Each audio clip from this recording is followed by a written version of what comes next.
Shri Mataji, good morning everyone.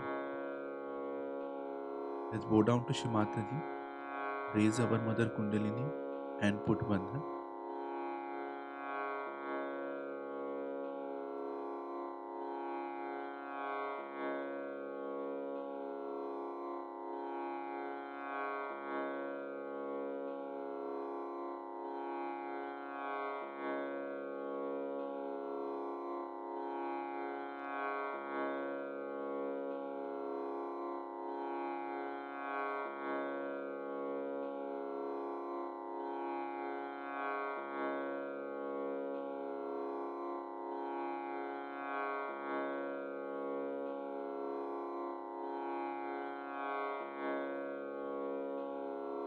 Ganesh Mantra.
bring both our hands on Mother Earth.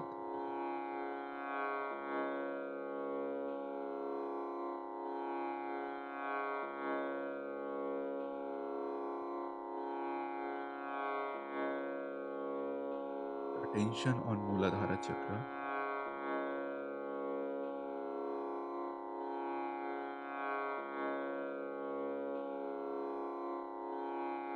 Mataji, kindly remove all the imbalances in our Muladhara Chakra through the Mother Earth.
Our hands on the lap.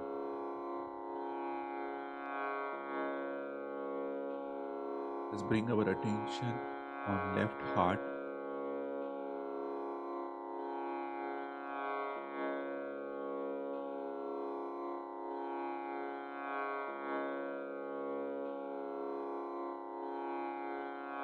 Mataji, by your grace, I am a pure spirit.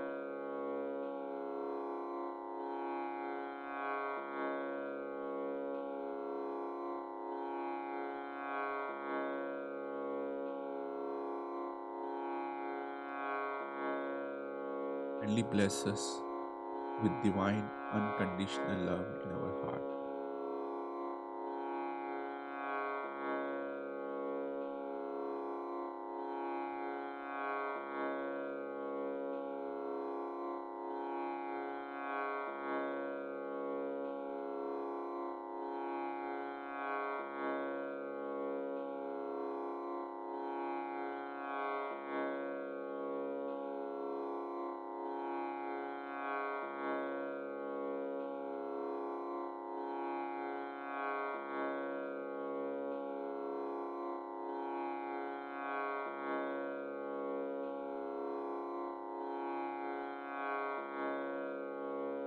Let us bring our attention on Sahasrara.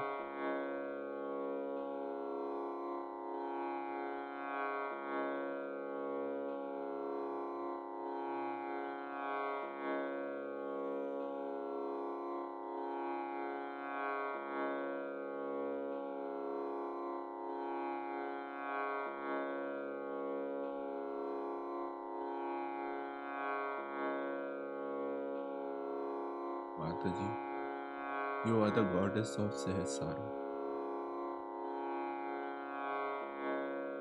Kindly bless us with thoughtless awareness state.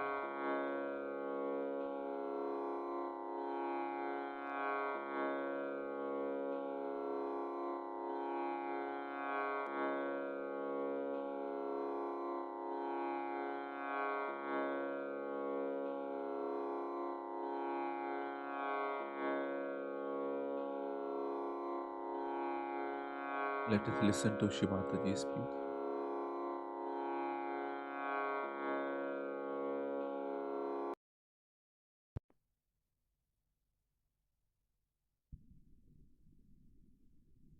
Yes, it's all. So first of all, you start talking about energies. That is that for me. These energies are moving within us and how they activate.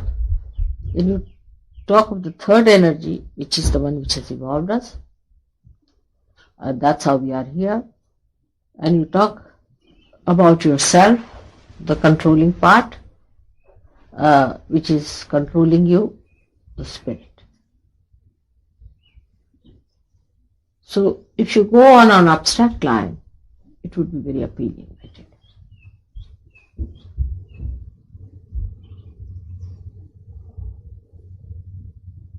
Then afterwards, see, once you have talked about energies, this, that, once the people that is within you, it's a sort of, they'll feel ego, saying, oh, we have this energy, we can utilize this energy, do this, do that. And then you bring them down to surgery later on. But to begin with, let us talk of abstract. Because Indians are different and Western people are different.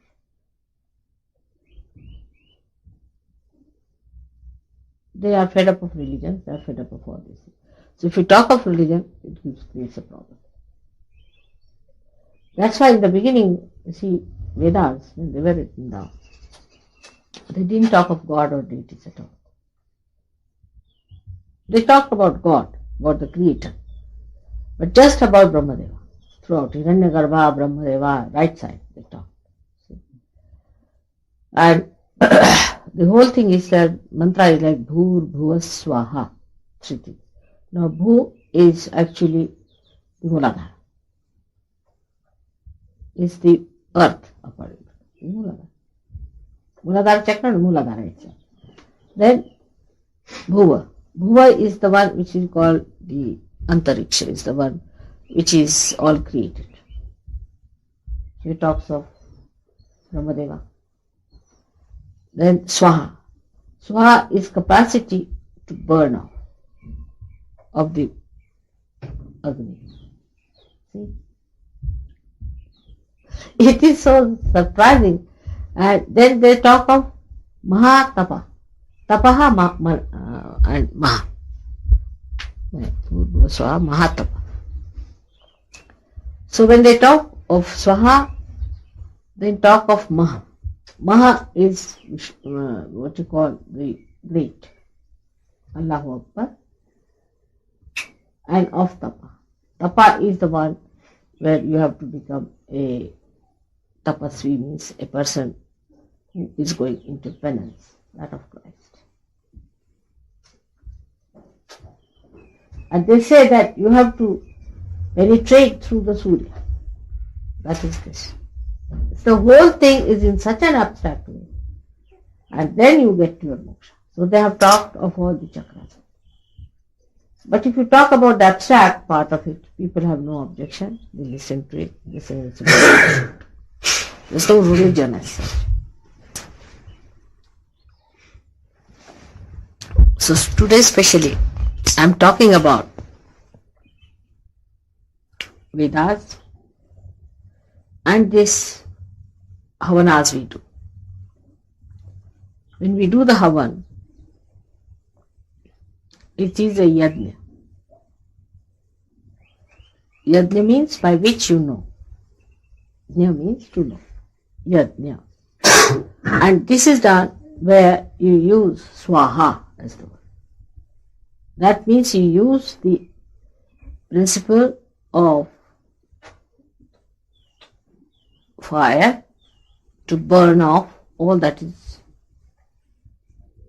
wrong in you. Swaha. And you awaken it by taking the different names of the God. And it started at the time of Rama. Today is Ram Navami. I should say it was not started, we should say, but it was very much in vogue when Rama lived, and they used to do yajnas at that time. The reason was the people had just started realizing that there is something higher and you have to worship that higher self, the seer said. And they thought that best thing is to do yajnas. The same thing. On the left side, of course, people started the worshipping of God and dedication to God and all those things. That is bhakti. But mainly what they did before Rama was the yajnas, Vedas, with which they prayed to different elements elements have made our chakras and tried to evoke the deities of the elements. But actually it amounts to the same.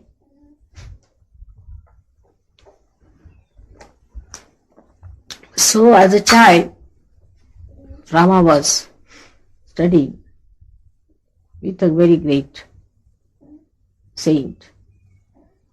And when he was studying with him, Vasishtha was the name of the great saint. And Vasishtha had an ashram where Rama and his brothers studied. Come now. Come in. Come forward. Give her a chair to sit down. Can you? Is there a seat there? I think, Gail, you can go there. Lots of seats are there.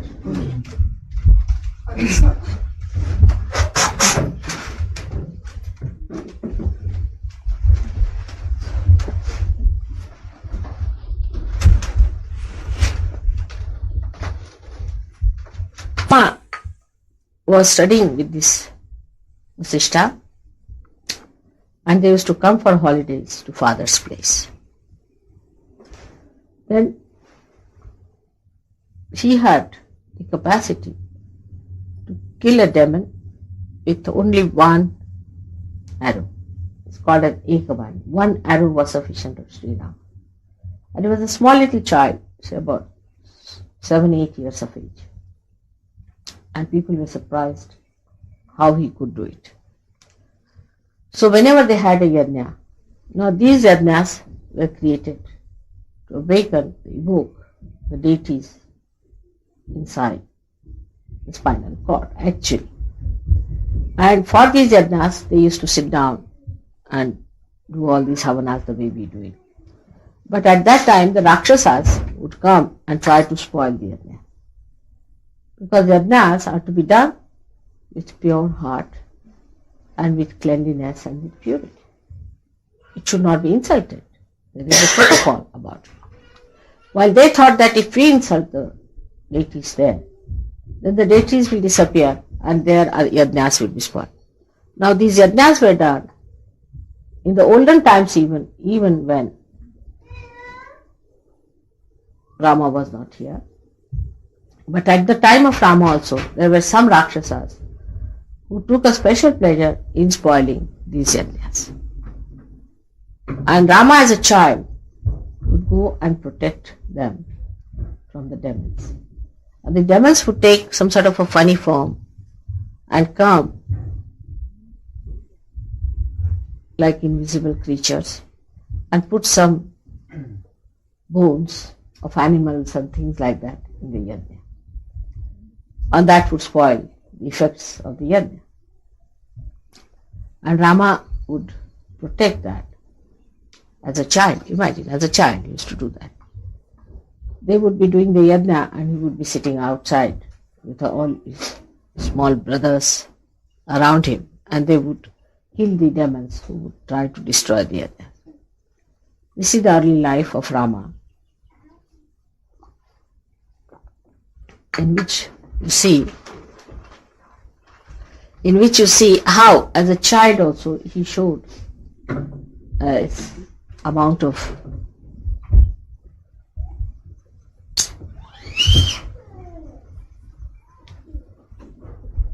expertise, you can say, in arrow and bow. So anytime you see a statue, how to make out a Sri Rama statue is to see if there's an arrow and a bow, then it's a Rama statue.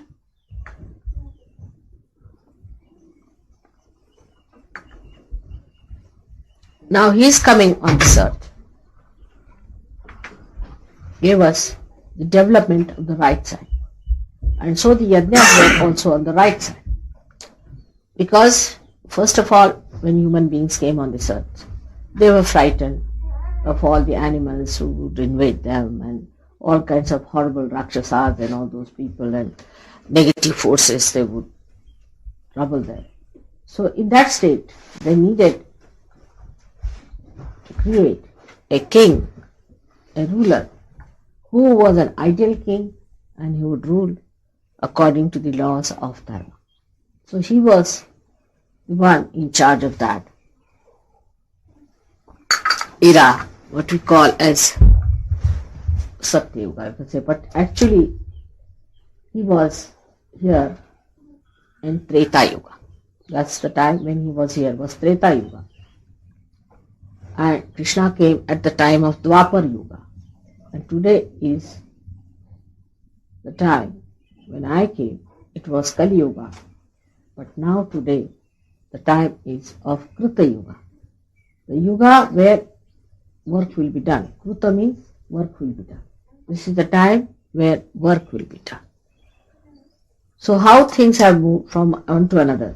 Now in the Dwapar Yuga, when Sri Rama came, the idea of kingship and rulership started. So the greatest emphasis was on the goodwill of the people.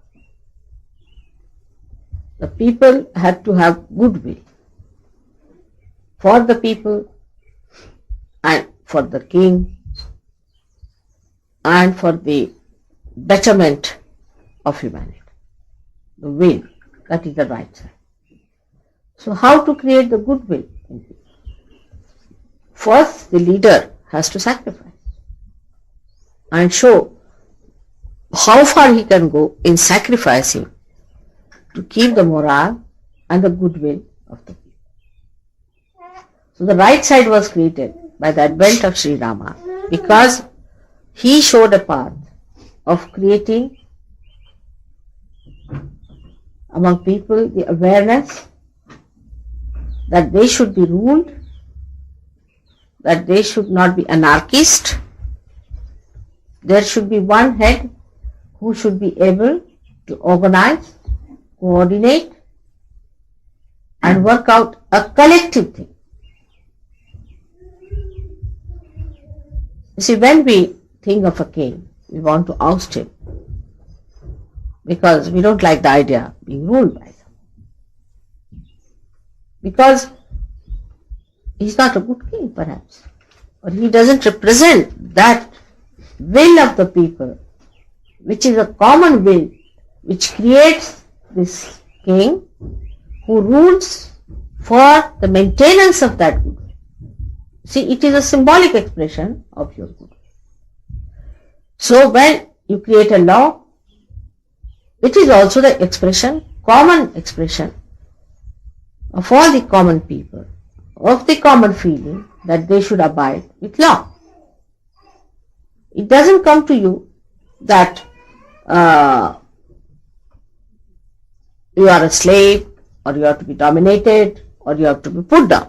But it is only your common will which is good. The desire of all the people, which is the good, righteousness, incarnates as Sri Rama. And he looks after that will, because supposing an individual may start saying that this is not good, this is not good. An individual might take a different attitude about it. But you must have some symbol of that goodness placed onto someone. And those symbols were created to symbolize your righteousness, your sense of good, so that you can be saved yourself. Supposing today somebody comes and hits you. Alright? Now you can feel how bad it is to be hit by someone or murdered by someone or this. So you decide there should be a law protecting you. But tomorrow you may do the same thing. So what you do is to take out your good will, represent it as the kingdom or a king or a governing body.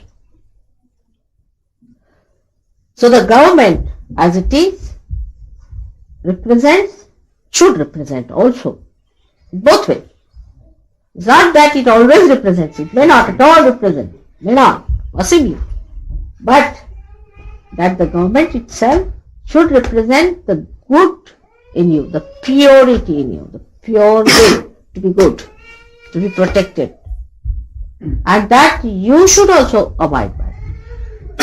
It's a very mutual thing.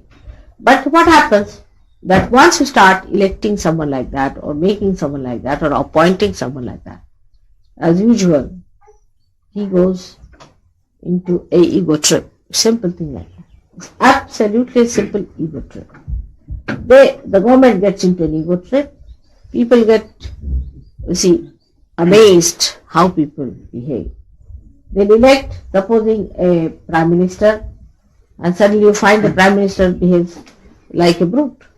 You can't understand. We have elected somebody like a prime minister thinking that is going to be good to us. You see.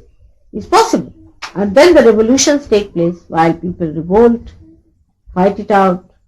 Again the will of the people fights it and makes it all. So come now, come. Come here, forward. You can come forward. So we have to have something absolute. You see, because all these values are changing every moment. Isn't it? We think that this government is not good. So, for example, we think like that. So we want to demolish this government. Then we bring another one. We find the same thing happening. See, whether you bring a communist or you bring a socialist or you bring a democrat or you have a monarch, whatever you may have. But still, what happens actually is that all these things that come up and go away. Lavin, come here. Let me move forward a little so everybody can listen. All these changes that take place goes on creating a feeling in a man that we should be anarchist. Why should we have any government? Why should we have any king? Why should we rule by anyone? Because you find the person who is ruling is not up to the mark. And he is just trying to deceive you. At that point, you have to have some absolute standards. If you have an absolute standard, then you can always judge that this king is deviating from the right path, is not doing what a king should do. A king has to be like Rama. He has to be like Rama, representing your will, your goodwill, your sense of proper judgment, fair play, and righteousness. If the king is not righteous, then your collective goodwill will go against the king. Now you go on throwing one from another. Say, I've seen now, for example, see in France, we had one kind of a prime minister. He did lots of things which were not good, so was thrown away. So you had another kind of one. Now he is doing another thing, so he is going to be thrown away. And we are just playing games. You see, first of all, we have, say, Labour government. We don't like it. So we have another government, conservative government. We don't like it. Throw away. Go on playing with it all the time. But in this relativity, you see, we are improved.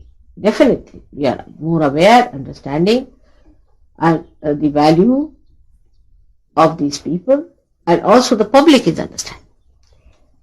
But then when, you see,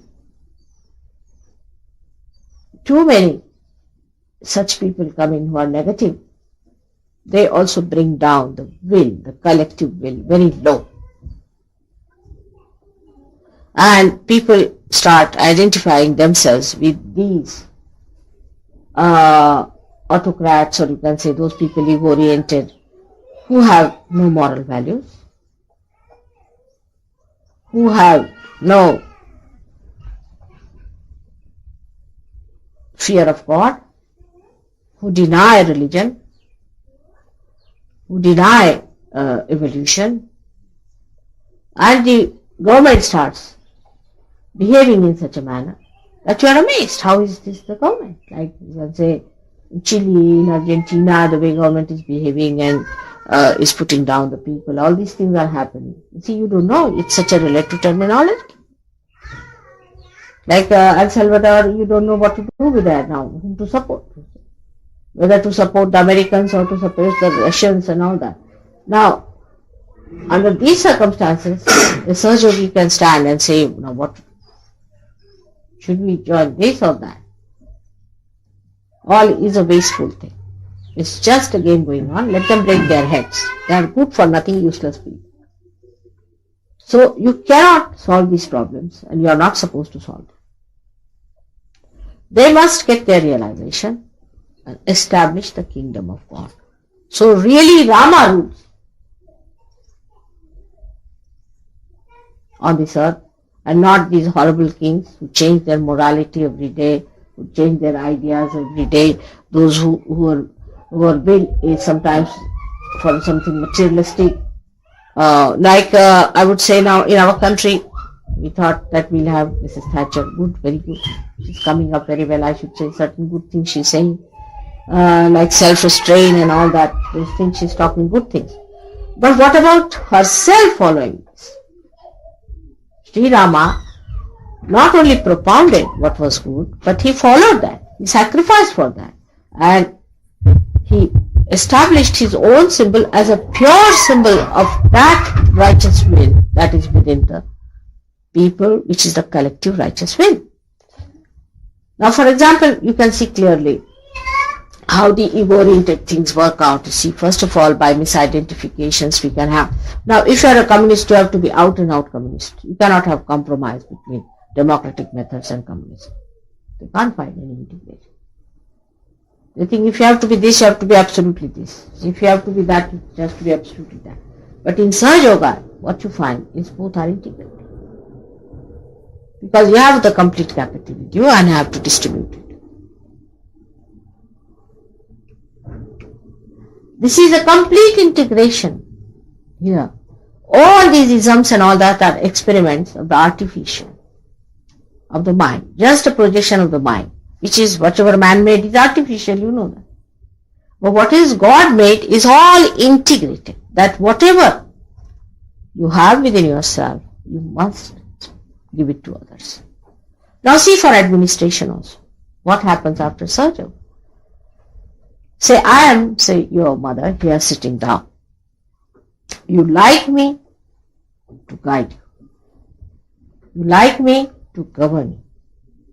You like me to correct you. You like me to scold you. And to even go to a great extent to see that your life improves. Supposing I say, all right, I give up. I don't want to trouble you. You will not like. None of you will like such a situation. Where I say, all right, you are a gone case, I have nothing to do. You get out. Nobody will like such a situation. You want me to govern you. You want me to look after you. You like that. Automatically you have started liking it. There is no domination, but you want my domination. You want me to dominate you. You want that all my desires should be dominated. Automatically. Why you feel that it is all right, it is very good, if mother takes interest in me, corrects me, it's a privilege. Why do you think like that? Because by that there is a general good created. There is a general good created. Because you have become integrated. Your body, your mind, and your soul, all of them think the same way. They all want the same. There's no difference. Once there is integration, you'll find Sahaja Yoga is the easiest way to live it. But if there is not, then it is true. For you are a lazy person, for example, or you are a very hot-tempered person, or you are a sort of a dual person, or you are playing tricks with yourself, you are playing games, then you won't like Sahaja Yoga.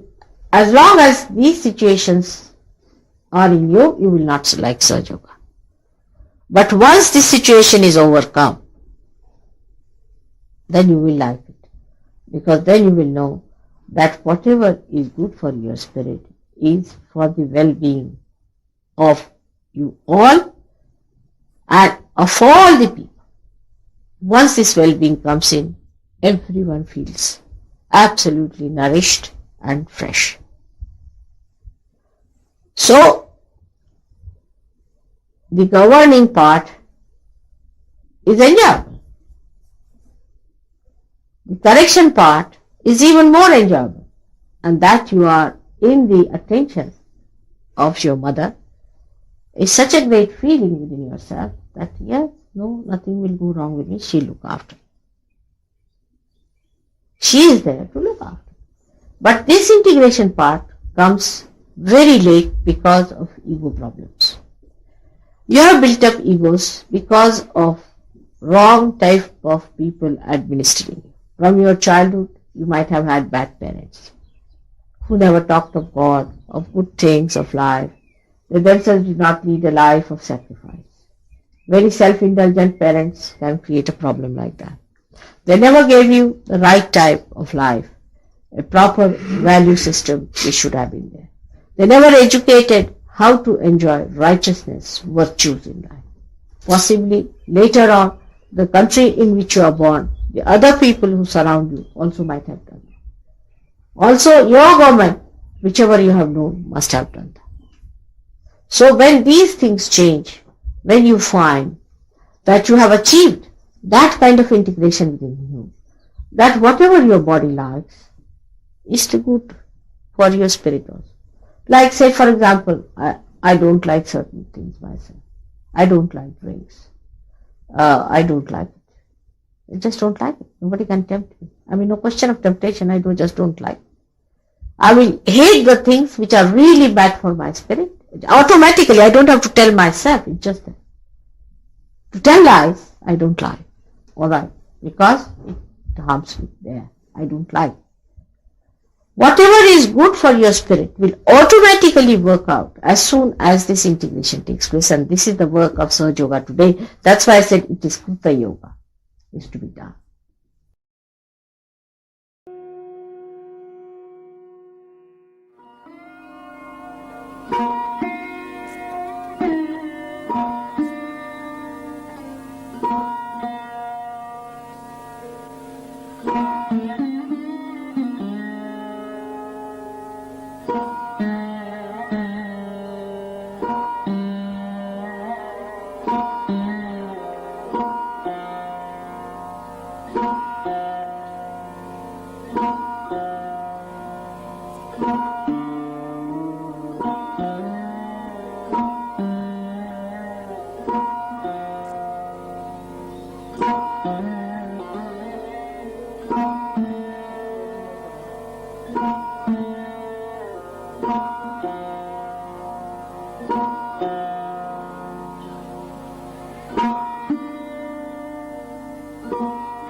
त्वमेव साक्षात् श्री महालक्ष्मी महासरस्वती महाकाली त्रिगुणात्मिका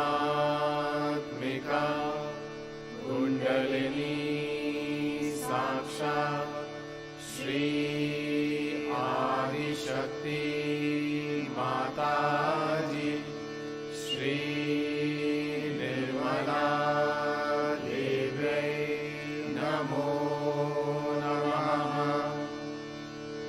ॐ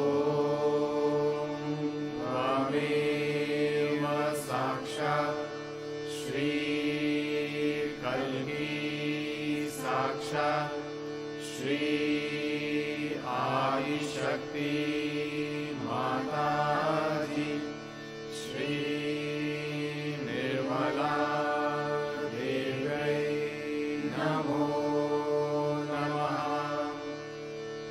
ॐ त्वमेव साक्षात् श्री कल्की साक्षात् श्री सहस्रार स्वामिनी मोक्षप्रदायिनी माताजी श्री निर्मला देव्यै नमो नमः।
Shri Mataji, for this collective meditation. Thank you very much. Okay, Shri Mataji. Let's bow down to Shri Mataji and take Bandhan.